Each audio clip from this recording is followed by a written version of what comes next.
Salut, sunteți la Tutoriale cu Răzvan și azi o să vedem cât de ușor este să pui un NFT pe OpenSea. Am făcut și eu prima dată așa ceva. Mi s-a părut foarte, foarte simplu. Nu m-a costat nimic și acum dacă o să cumpere cineva, o să fie foarte tare.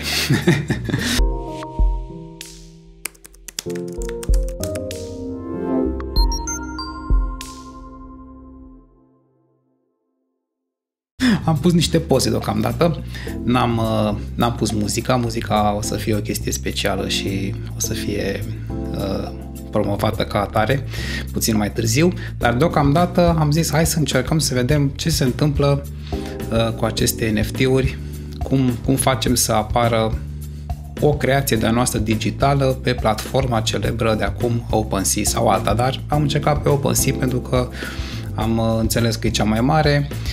Deci am început și eu să înțeleg încet ce se întâmplă cu NFT-urile astea, că sunt un fel de monedă, o variantă a unei monede digitale, practic, care stă pe blockchain, dar care are această caracteristică importantă că atestă proprietatea, da? Și deci dacă tu pui ceva acolo pe care l-ai creat tu, în momentul în care l-ai mintat pe blockchain, respectivul NFT îți dovedește faptul că tu ești creatorul. Și chiar dacă acel NFT ajunge pe mâna altcuiva, tu tot rămâi creatorul acelui produs, adică se poate urmări înapoi pe traseul acelui produs digital până la creatorul original. Astfel, el fiind un activ care rulează pe niște smart contracturi, se pot câștiga bani, să spunem așa, și în urma următoarelor revânzări ale lui. Adică dacă, spre exemplu, cineva plătește 0,01 ETH ca să cumpere o pictură digitală pe care eu am pus-o în această colecție, pe care o să vă arăt imediat, dacă ulterior, să zicem că ar vrea să o vândă cu 0,015, adică să câștige și la acolo un 0,005 ETH, eu pot specifica prin intermediul acestui smart contract procentul pe care îl vreau, să spunem, sau pe care urmează să-l primesc la fiecare revânzare, care poate să fie oricât, de la 1% la 50%, habar n-am. De obicei, din cât am înțeles, procentul la revânzare este undeva până în 10%. Eu am pus la aceste poze, am făcut așa un mic test să văd dacă ar fi cineva interesat de așa ceva. Am pus 5%, da? Deci 5% voi câștiga în urma revânzării. Bine, mai întâi trebuie să le vând cuiva și apoi să se poată fi și revândute, eventual la un moment dat. Bun, acum o să dau drumul la înregistrarea de pe telefon. O să dau drumul la screen recorder ca să vedeți exact ce se întâmplă.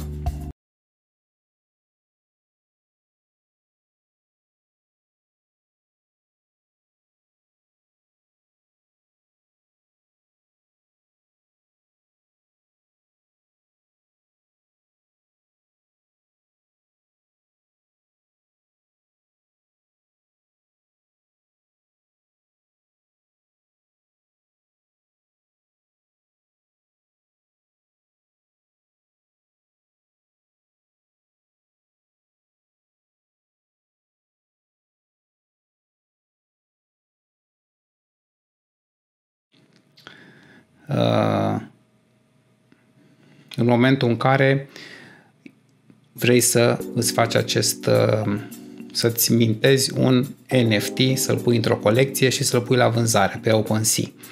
Deci acum eu sunt în contul meu aici pe OpenSea.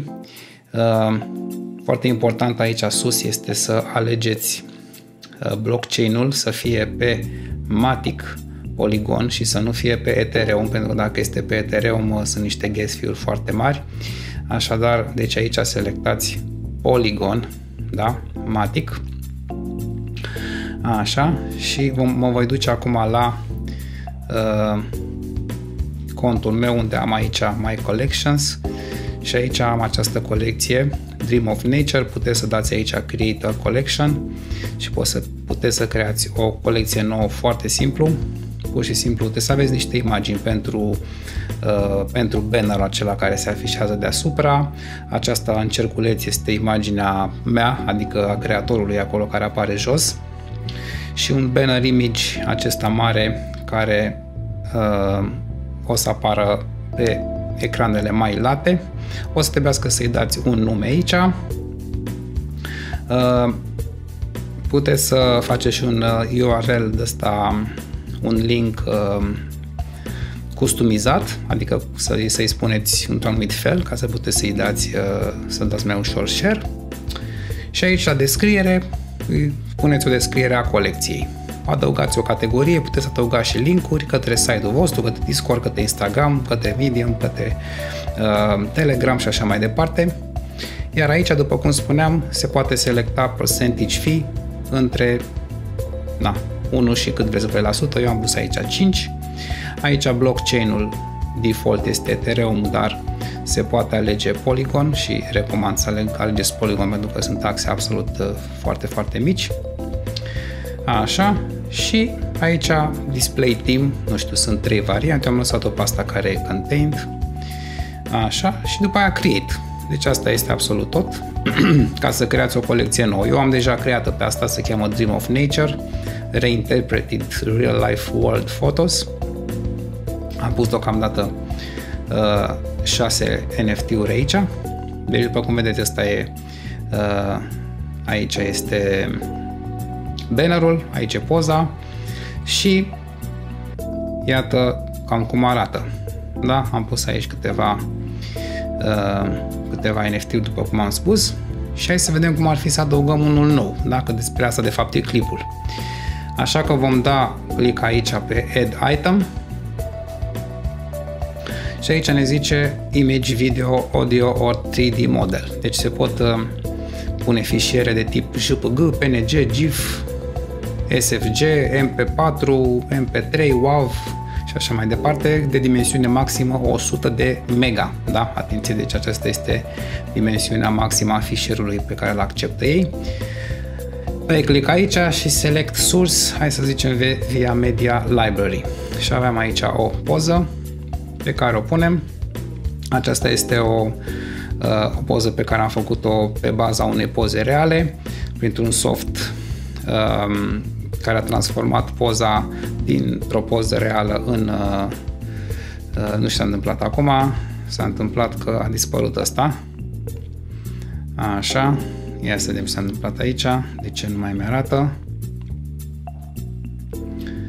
Ok, am intrat înapoi, create new item, mai dau o dată, s-a întâmplat ceva, dar nu înțeleg de ce a dispărut. Îi dăm un nume. Așa, deci item name, mai să-i spunem Lake Impressions sau Lake, nu știu, nu vine nimic acum, că era un lac aici, știu. Lake View n-am nicio idee acum, deci sunt complet blocat în momentul ăsta. Ce mai gândesc puțin? Sequence.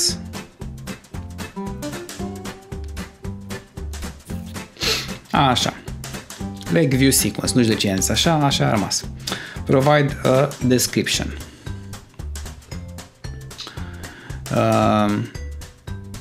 A photo taken near a lake, să zicem. Reinterpreted. Așa, ne jucăm acum, da? One of a kind.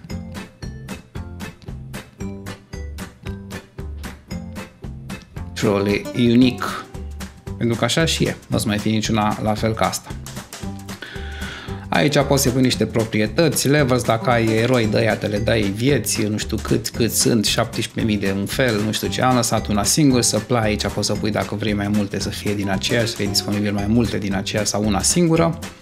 Aici blockchain-ul, după cum am spus, am ales poligonul și am dat create, please wait.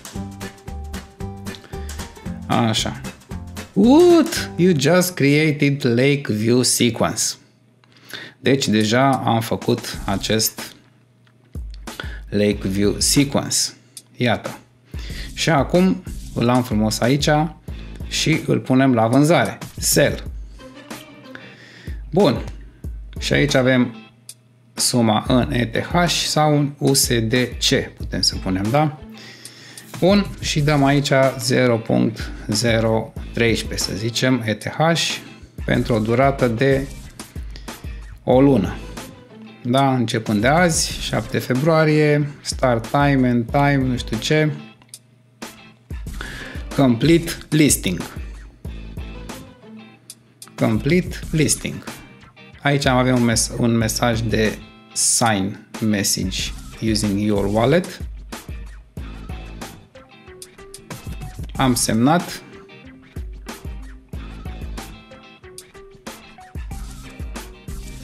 Și you've listed lake view sequence. Și cam asta a fost tot. Închidem.